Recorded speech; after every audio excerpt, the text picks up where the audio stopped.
cómo conectas.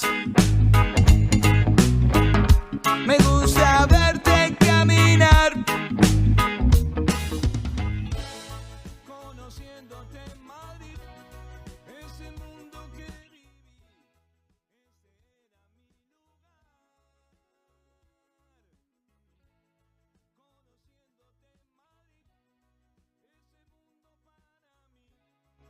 Ese era mi lugar. Ay, no lo quiero dejar.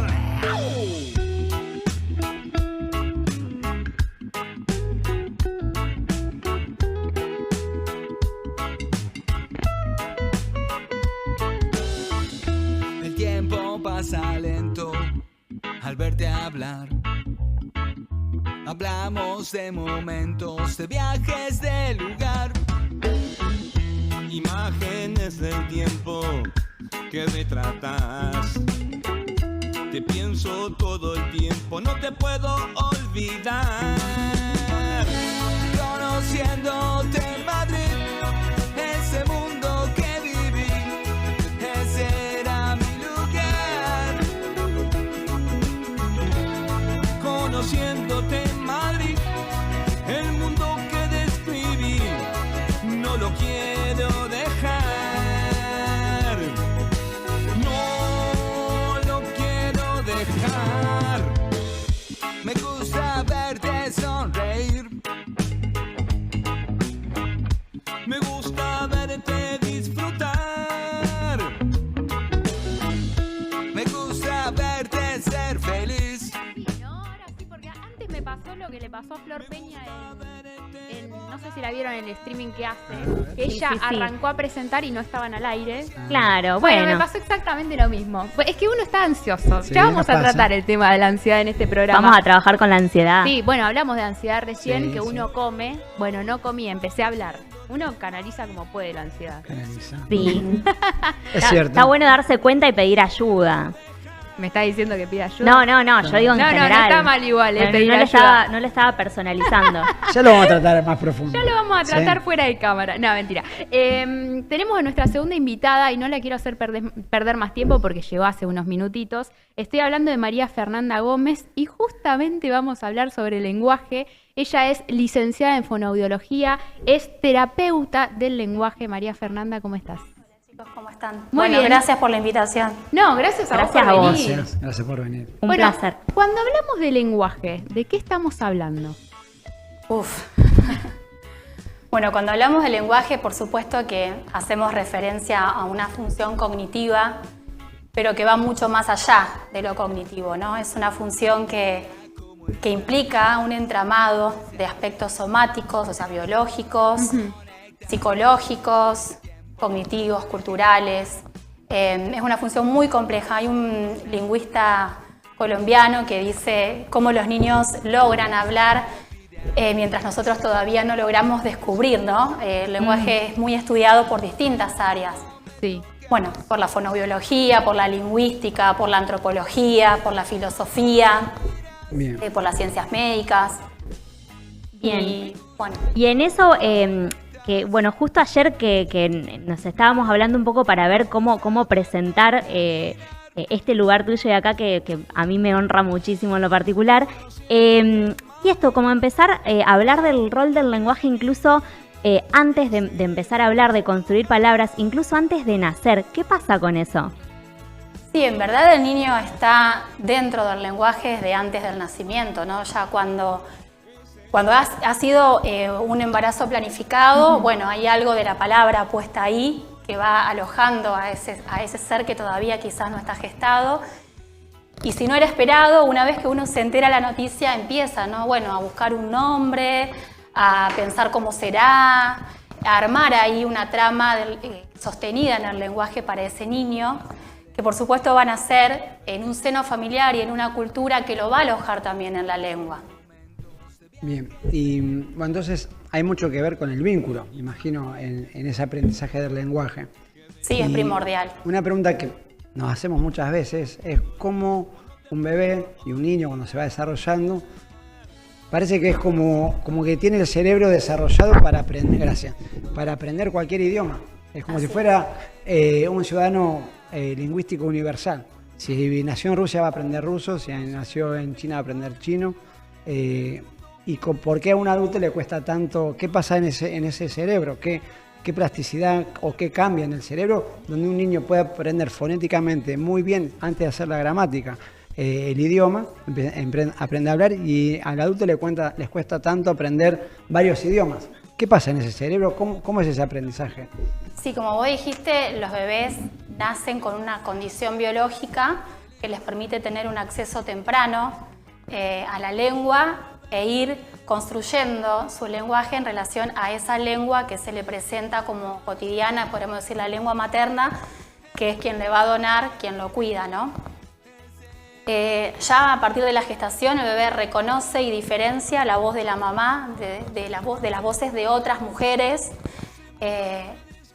a partir de las 20 semanas más o menos de gestación, y es muy sensible a la prosodia, a la musicalidad de la voz de esa persona que lo está gestando, y también empieza a reconocer las voces del entorno, ¿no? Podríamos decir que la musicalidad de la lengua es la llave de acceso al lenguaje, ¿sí? Y por supuesto que a medida que, además de aprender la lengua donde nace, puede aprender varias lenguas a la vez. Exacto. ¿No? Y hay un componente afectivo, emocional muy grande. Yo creo que gran parte de la posibilidad de acceder a una lengua tiene que ver con quien la presenta, ¿no? Con quien la dona. Y perdón, ¿ese aprendizaje es más fácil para niños que para adultos? Pienso, por ejemplo, que él dijo sobre el idioma. Claro, o sea, el niño desde que nace va en proceso de construcción que le va a llevar sobre todo los primeros 6 años de vida, o sea, es mucho tiempo, y por supuesto su plasticidad neuronal es mucho mayor que la de una persona adulta, eso por un lado. Por otro lado, un adulto si empieza o tiene intención de aprender una segunda lengua, bueno, ya tiene tiene un armado subjetivo, lingüístico, que está vinculado a esa lengua materna. A veces el hecho de ir a vivir a un lugar nuevo le implica como tener la necesidad y eso es un facilitador, o a veces se enamora de alguien que habla una lengua y es un facilitador, y después estamos las personas como yo que estudiamos como 10 años inglés y no llegamos a tener algo que nos enlace afectivamente a la lengua, y sí tenemos algunos elementos pero no podemos apropiarnos de ella. Creo que se ponen en juego varios aspectos, ¿no? Y en eso, bueno, justamente es como esta cuestión como de sentirse convocados o de tener ganas desde otro lugar de querer aprender, porque es, bueno, un poco de adaptación también. ¿Qué pasa ahora sí en el desarrollo de niños con el rol de las pantallas con eso? ¿Cómo ves vos, por ejemplo, que están influyendo? Porque digo, sí, te hablan, hay dibujitos que te enseñan a decir palabras, a contar, a sumar, bueno, lo que sea, pero no está ese afecto tal vez. Sí, bueno, hay algo bastante importante y es que la lengua, o sea, el lenguaje es humano. No conocemos por ahora otro ser vivo que tenga la posibilidad de comunicarse con tanta capacidad simbólica, ¿no? Por lo tanto, la lengua tiene que ser donada, transmitida por otro humano. Y en esa transmisión o en esa donación se ponen en juego aspectos que tienen que ver con lo vincular, ¿no? O sea, yo tengo 2 hijos, pero seguro que no le he hablado y no le hablo a cada uno de ellos de la misma manera, ¿no? Entonces, si bien hay dispositivos que hacen una oferta lingüística, esa oferta es carente de afecto, ¿no? O sea, las pantallas, las aplicaciones le hablan igual a Juan, a Pedro, a Miguel, a Ana, a Susana, y generalmente también hay algo en las pantallas que tiene que ver con la pérdida, ¿no? De la musicalidad de la lengua. Generalmente usan lo que sería el neutro, que como lo dice su nombre, borra el rasgo cultural de cada una de las lenguas. Entonces eso, podría facilitar a que un niño a lo mejor incorpore palabras o amplíe su repertorio léxico, pero eso no implica que un niño pueda acceder y apropiarse de esa lengua, ¿no? Claro. María Fernanda, y vos en particular como profesional, ¿en qué momento crees o cuáles son los signos que tenemos que tener en cuenta para llevar a nuestro niño o niña al fonoaudiólogo? Bueno, esa es una pregunta que yo venía pensando, ¿no? Porque tenemos por un lado como situaciones en donde el niño llega a la consulta, no tardíamente, pero a lo mejor no en los tiempos en donde uno puede hacer muchas más cosas. Y también hay como una sobrepreocupación. Claro, ¿no? y te quiero agregar algo, Sí. porque la semana pasada estuvimos con una pediatra. Con habla- Laura. Así es, con Laura, y estuvimos hablando sobre el carnet escolar. Sí. Y que hay que es obligatorio, entre otras profesiones, ir al fonoaudiólogo. Sí. Y que muchas cosas se detectan ahí, en ese Sí. momento. Bueno, pero ¿cuáles son los signos que nosotros tenemos Bueno, que tener en ahí cuenta voy. para llegar antes? Sí, eso iba a decir. Primero, bueno, desde los primerísimos tiempos nosotros podemos identificar, digamos, quienes llevan el control pediátrico, sobre todo, que son los médicos de cabecera, pueden identificar algunos aspectos, ¿no? O sea, un bebé que no demanda, un bebé muy pequeñito que no demanda, bueno, nos tiene que preocupar, ¿sí? Un bebé que a partir de los 2 meses no hay una respuesta a la sonrisa social, no hay sostén de mirada, no hay producciones sonoras, nos tiene que preocupar. Un niño de 11 meses, 12 meses que no señala, que no produce vocalizaciones, nos tiene que preocupar, ¿sí? Un niño de 18 meses que no responde a consignas claras y concretas de la vida cotidiana, bueno, nos tiene que preocupar. O sea, hay signos que nosotros podemos identificar muy tempranamente que nos van a permitir a lo mejor intervenir o hacer intervenciones terapéuticas, a lo mejor no directamente sobre ese bebé, pero sí en algo que tenga que ver con lo vincular o con la disponibilidad del cuidado adulto, que es algo que hoy también nos está pasando en relación a esto que vos traías, Vicky, también de las pantallas, es que muchas veces la pantalla es un recurso cuando el adulto está agotado, cuando no tiene un otro que lo sostenga, cuando la jornada laboral es extendida. Entonces, bueno, hay cuestiones de la crianza o de la vida cotidiana de ese niño que uno con una intervención oportuna puede modificar. Respecto al carnet escolar, si bien los pediatras pueden firmarlo sin hacer la consulta con el especialista, de hecho, en el apartado fonoaudiológico dice no requiere evaluación del profesional o del especialista, yo sugiero hacerlo. ¿Sí? Si yo mal no recuerdo, se pide, creo que en sala de 4, sala de 5, por ahí, primer grado, 6º grado y 2º año de la secundaria. Sí.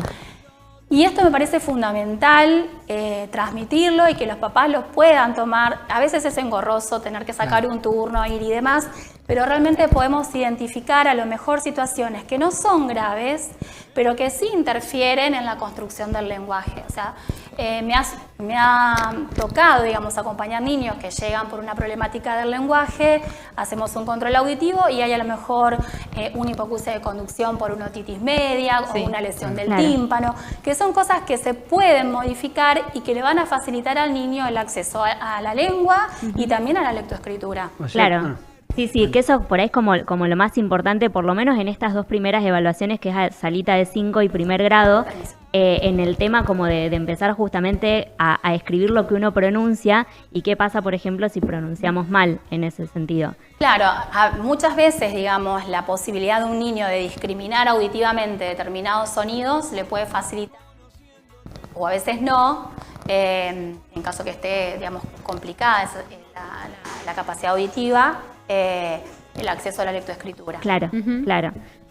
O sea, y María Fernanda, yo entonces, como papá, te quería preguntar también, tenemos que tener quizás esa alerta a cuando el niño no comprende más que cuando quizás tiene algún retraso en hablar o cómo está hablando. Es la señal de alarma sería más prestar atención a si comprende o no comprende, a que cómo está hablando.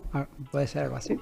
A ver, muchas veces es difícil que un papá o una mamá identifique cuánto comprende o no su hijo, ¿no? Porque, por supuesto, quienes trabajamos lenguaje hacemos evaluaciones específicas que tienen que ver con los niveles de comprensión dependiendo de la edad de desarrollo, ¿no? Generalmente la consulta es porque no hay una producción verbal o porque esa producción verbal está desorganizada, e inclusive muchas veces en la entrevista dicen, no, pero él entiende todo, ¿no? Porque los niños, como están en desarrollo, tienen la capacidad de reintegrar, digamos, de identificar aspectos que tienen que ver con lo no verbal. De hecho, en los primeros años de vida la comprensión está sobre todo sustentada en lo no verbal y desde ahí el niño construye el lenguaje junto con la oferta que le da el adulto.